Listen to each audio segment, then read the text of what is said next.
안녕하세요. 김호준입니다.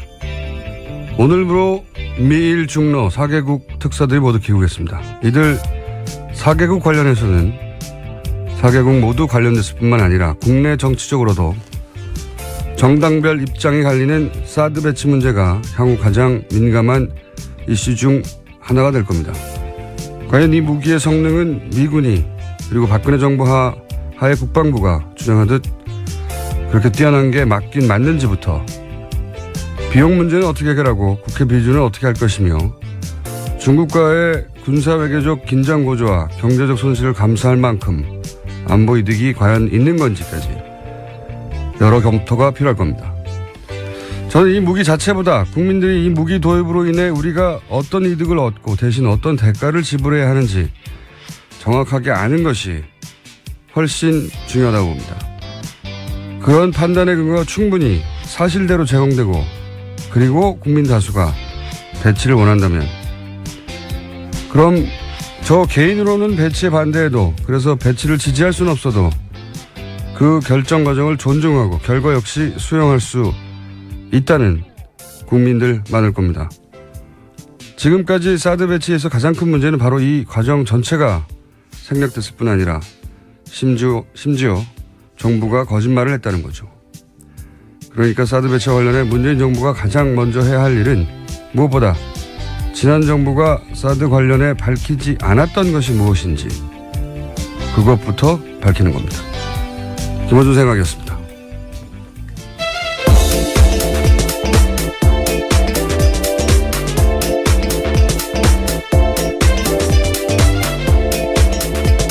시사인의 김은지입니다. 사드 관련해서는 뉴스공장에서 3부 혹은 4부에서 저희가 인터뷰가 하나 준비되어 있습니다. 그래서 제가 오프닝을 이걸 시작했는데, 포스털 교수라고 아세요 혹시? MIT. 잘 모릅니다. 그러시구나. 잘 모르셔도 됩니다. 네, 영어로 인터뷰하셨나요? 영어로 인터뷰하는 사람을 계획인가요? 중간에 끼고 네. 이분이 이제 그 미사일 디펜스 관련해서 민간 분야의 세계 최고의 권위자다라고 할 수 있는 분이거든요. 예. 그분하고 저희가 직접 인터뷰를 길게 하니 기대해 주시고. 자, 참 시사이네? 했습니다. 했습니다. 요즘 자꾸 기억이 안 나네. 첫 뉴스는 뭡니까? 네, 최순실 씨의 해외 은닉 재산을 추적해온 검찰이 독일 등과의 사법 공조를 통해서 일부 자금의 흐름과 용처를 파악했다고 오늘 아침 중앙일보가 보도했습니다. 박근혜 최순실 게이트와 관련해서 해외 사법 공조의 성과가 나온 것은 이번이 처음입니다. 검찰 특별수사본부 관계자에 따르면 수사팀이 최근 법무부를 통해서 독일 사법당국에 최 씨의 은닉 재산과 자금 흐름에 대한 공조를 요청했고, 현지에서 사용한 돈의 사용처 등 일부 자료를 이미 건네받았다라고 말했습니다. 그렇군요. 예. 이런 뉴스가 나오면 항상 생각나는 게 가장 먼저 최재적 씨였나요? 최태민 씨의 네, 아들. 최태민 씨 생전에 본인이 직접 최태민 씨 방에 있는 금고에 가서 금괴와 양도성 채권죠. 등등 1조, 당시 기준으로 1조 가량의 재산을 직접 목격했다. 이게 얼마나 됐겠습니까? 그게 다 어디로 간지 모르거든요. 30, 40년 전인데. 이 재산 추적은 부정 축제한 재산에 대해서는 국가로 기소하는 게 맞다는 게 이제. 네, 환수시켜야 된다는 네. 거죠. 문 대통령의 공약이기도 했고, 뉴스 공장에서도 이 추적하는 코너를 만들어 볼까 저희가 구상 중입니다. 네, 아마 몇 주 이내에 등장하지 않겠는가. 해야죠, 사실. 근데 오래 걸릴 일 같아요. 한두 달에 끝날 일이 아니라. 네, 해외 재산이다 보니까요. 시간이 오래 걸리는 것 같아요. 불가능하지는 않다는 게, 지난 연말입니까? 연초입니까? 저희 방송에 나왔던 안원구 대구 국세청장 전, 그분이 이제 전문가적 견해에서 볼 때 2년 정도면 추적 가능하다. 본인에게 100명만 세무공무원 100명만 붙여주면 뭐 그런 얘기를 했었죠. 자, 이제 시작인 것 같네요. 다음 뉴스는요. 박근혜 전 대통령 재판이 어제도 있었습니다. 검찰이 증거로 제출한 150여 명의 진술조서에 대해서 박 전 대통령 쪽이 재판에서 증거로 사용되는데 부동의했습니다. 결국 검찰은 150여 명 증인을 모두 법정에 불러서 신문해야 할 상황인데요. 재판 기간이 길어질 가능성이 커졌습니다. 이런 경우는 잘 없거든요. 예. 변호인이 부동의 할 수 있습니다. 검찰, 그러면 물론 최종 결정은 재판장이 하지만 변호인이 이제 부동의를 하고 그리고, 그러면은 그 그러니까 증인들이 했던 말들 전체를 인정할 수 없다는 거거든요. 진술했던 말들. 예, 그럼 직접 증인으로 불러서 다퉈야 됩니다. 이러면 시간이 엄청나게 오래 걸려요. 150명, 그러니까 증인을 한 번 불러서, 이제 검찰이 신문하고 또 반대 신문 변호인이 하고 이러는 게 아무리 단순한 것도 한 사람당 한 30분 정도는 걸리거든요. 3명이면 그리고 이분들이 다 오질 않아요. 해보면. 왜냐하면 그분들도 다 자기 사정이 있기 때문에 시간이 잘 안 맞고 그러면 하루 3명씩 주 3회 부른다는 계산도 이대로 될 리가 없어요. 이런 식으로 하면 뭐 6개월도 넘어가고 굉장히 오래 걸리는데 이 시간을 오래 끌겠다는 거죠, 이게. 네, 그래서 어제 재판부도 좀 놀래는 투로 모두 다 불러서 증인 신문 하자는 취지는 아니냐라고 물었는데 그렇다라고 변호인 쪽에서 말했습니다. 요지가 그런 거죠. 검찰이 그 증거를 철회하지 않으면 반대 신문을 하겠다는 요지로 말을 한 건데 저는 이렇게 시간을 계속 끄려고 하는 목적은 그런 것 같아요. 이 박근혜 전 대통령 변호인단이 부실한 건 사실입니다. 어떤 의미에서 부실하냐면 이재용 삼성 부회장의 변호인단에 비하면 상대적으로 대단히 부실하죠. 예. 근데 지금 이재용 부회장의 재판 결과와 상당히 연동되어 있다고 볼 수 있거든요. 이 사건은. 네, 뇌물죄 부분은 네. 공범이라고 볼 수 있으니까요. 그러니까 이재용 부회장의 혐의가 이재용 부회장을 변호하고 있는 최고의 변호인단에 의해서 어느 정도 벗겨지거나 하면 본인들에게 유리할 거라고 보고 시간을 끌고 있다라고 저는 생각합니다. 재판 전략이기도 한 거죠. 예. 그런 이유 아니겠는가. 뭐 하여튼 상식적이지 않은 부동이긴 하나 그거밖에 방법이 없으니 이러고 있는 것이다. 저는 그렇게 봅니다. 자, 다음 순요. 네, 어제까지 이낙연 총리 후보자에 대한 청문회 있었습니다. 네. 야당 청문 의원들은 청문회 이틀 동안 1000통이 넘는 문자 메시지 받았다라고 합니다. 문자 메시지, 예. 1000통이 넘는. 이거 관련해서는 좀 뉴스 좀 나오고 어제도 잠깐 뭐 자제할 필요 없다고 제가 했는데 이게 이제 문자 폭탄이란 단어부터가 굉장히 부정적인 뉘앙스죠. 근데 가만히 생각해 보면 이건 문자를 받는 정치인 시각에서 본 겁니다. 정치인 입장에서는 막 쏟아지니까. 그런데 보내는 유권자들 입장에서 이 현상을 보면 자, 우리 모두 같이 문자 폭탄을 보내요 하고 서로 텔레파시를 보낸 다음에 일시에 문자 보낸 게 아니에요. 그러니까 이 문자는 폭탄이 아니고 하나하나가 다 유권자들이 개별 행동을 한 거예요. 그런데도 이렇게 많이 문자가 가는 건 그 어떤 정치인의 어떤 언행을 보고 같은 감정을 느낀 유권자가 그렇게 많다. 그걸 입증하는 겁니다. 그러니까 문자 폭탄이라고 부르면 안 되는 거예요. 정확하게. 이건 그냥 정치인이 문자를 많이 받았네? 라는 관점에서 그 결과치만 보는 거고요. 거꾸로 봐야 되는 거죠. 유권자가 서로 맞추지도 않았는데 특정 행동에 대해서 문제가 있다고 느끼는 사람이 그렇게 많다는 겁니다. 그러니까 이거는 문자를 받는 정치인 시각에서 폭탄이라고 할 게 아니고 그 정치인이 대체 무슨 정치적 행위를 했길래 그렇게 많은 유권자들이 동시에 반응한 거지? 이렇게 봐야 되는 거죠. 그렇게 보면 유권자 입장에서는 이렇게 문자로 항의를 하는 거거든요. 문자로 지적을 하는 거고. 그럼 문제가 없는 거예요. 용어만 바뀌어도. 생각해보면 아니 뭐 정치인이 아닌 저도 방송하면 막 수백 통씩 문자가 쌓입니다. 저기에. 카톡도 오고 게시판에 뭐 앱에 욕설도 오고 방송국으로도 막 전화 게스트가 뭘 마음에 안 들면 수백 통씩 전화 오기도 해요. 항의 전화도 오고. 어떤 날은 거의 전체가 비난입니다. 저희 PD부터 끌려 나와가지고. 마음에 들지 않는 게스트가 마음에 들지 않는 말을 하거나 하면 PD 나가 죽어라 이것부터 시작해가지고. 그렇다고 제가 우는 소리 합니까? 아니, 우는 소리를 한다고 정말 잘 울었다고 누가 해줍니까? 바보 소리나 듣지? 응? 청취자 반응조차 수용하지 못한다는 소리 듣지. 정치인만 왜 우는 소리를 듣고 있는 거죠? 이거는 정치인들은 한 사람 한 사람이 헌법기관이에요. 대의기관이고. 그런데 어떤 정치행위, 뭐 청문회를 하든 가중이든 어쨌든 하는데 유권자가 이것은 문제라고 정치 의사표현을 하는 거예요. 거기다 왜 우는 소리를 합니까? 이전에 그런 적이 없었던 거는 과거에는 정치인한테 그런 문자를 보내는 게 두려웠거든요. 막연히. 정치인이 막 대단한 거 같고 감히 국회의원에게. 내 일도 아닌데 그 일이 직접. 뭘 그렇게까지 하나. 근데 그게 이제는 이 정치적 참여율이 대단히 높아져가지고 그 벼슬이 아니고 세금 받는 공복이니까 내가 정치적 의사표현을 하는 거예요. 당연히. 이게 이전에는 그런 적이 없다고 해가지고 폭탄이라고 문자를 받는 정치인 입장에서 바라보면 안 되는 거예요. 정치적인 행위는 언제나 유권자한테 이렇게 감시 평가의 대상이 돼야 되는 겁니다. 그걸 감수해야 될 의무가 있는 거고 안 그러면 정치는 하면 안 되는 거예요 이제.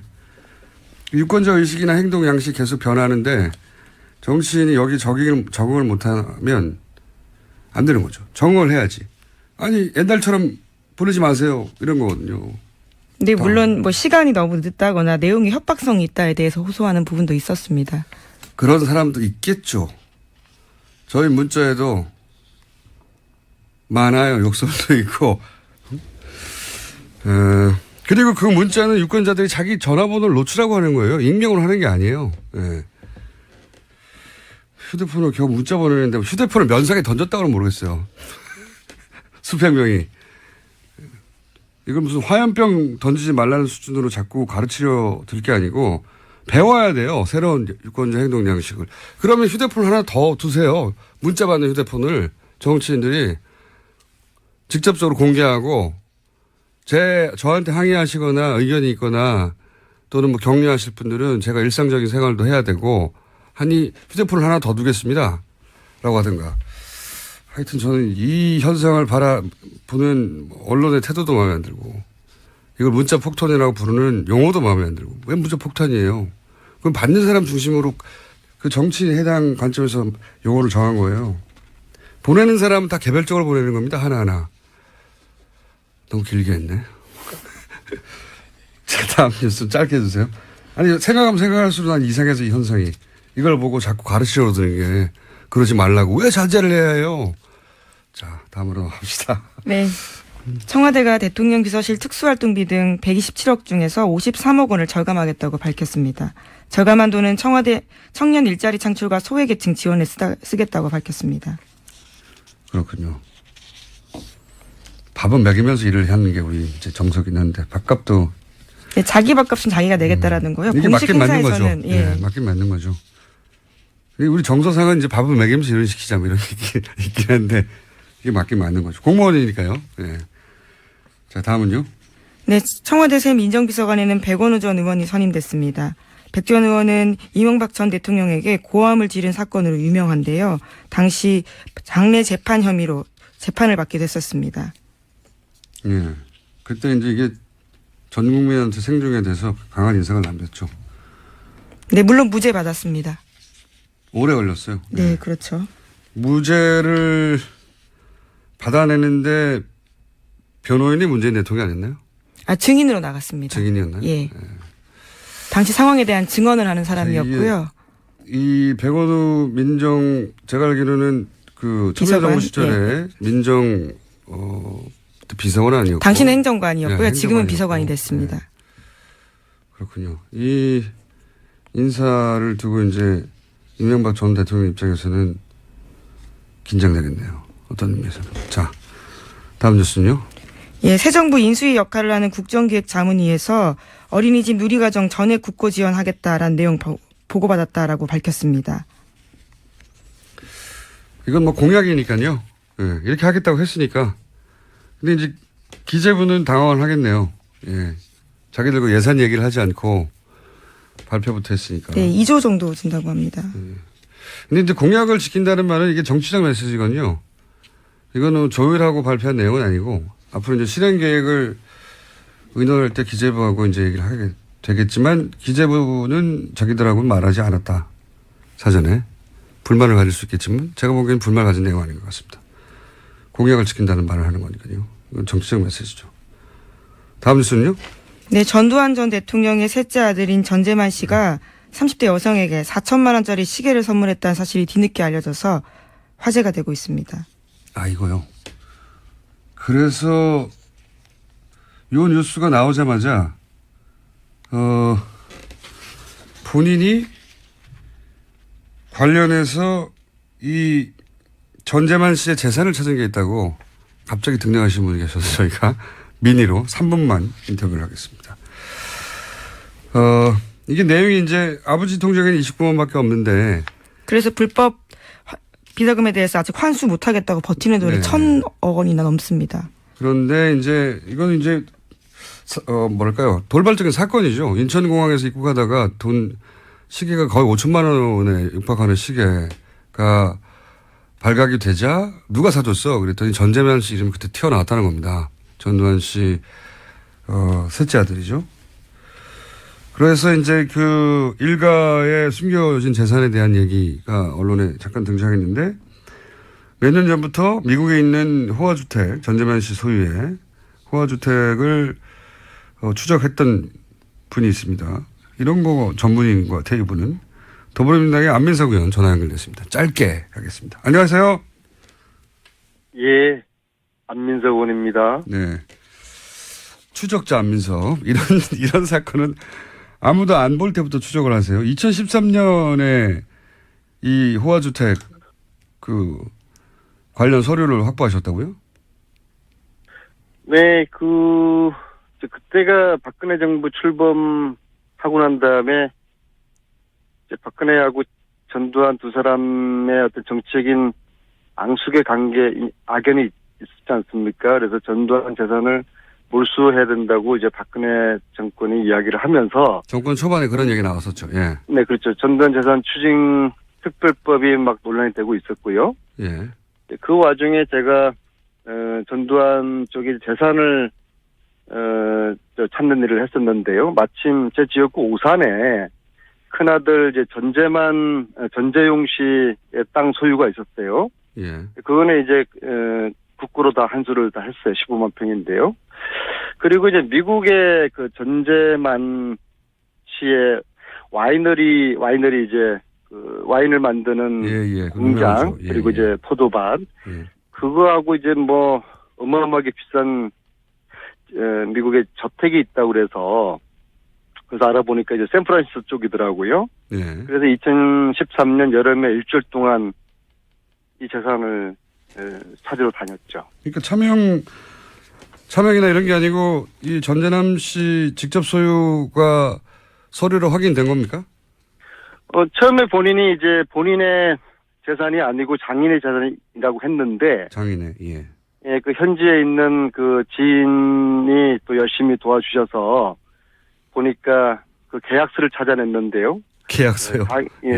장인하고 그 전재만 두 사람의 공동 명의로 계약이 돼 있다는 거를 발견을 했죠. 아, 공동 명의로. 예, 해명은 장인의 소유라고 했으나 실제 계약서를 추적해서 찾아봤더니 공동 명의로 돼 있더라. 놀라운 사실이 그 고급 와인, 아주 고급 와인인데요. 예. 온다도로라는 와인이 있어요. 프리미엄 와인인데요. 이 와인이 2010년 11월에 우리나라에서 G20 정상회담이 이명박 정권 시절에 있지 않습니까? 예. 온다도로가 그때 정상회담에 금배 와인으로 사용되었던 것이 아하. 이 전재만의 와이너리 다이나라라고 그러거든요. 예.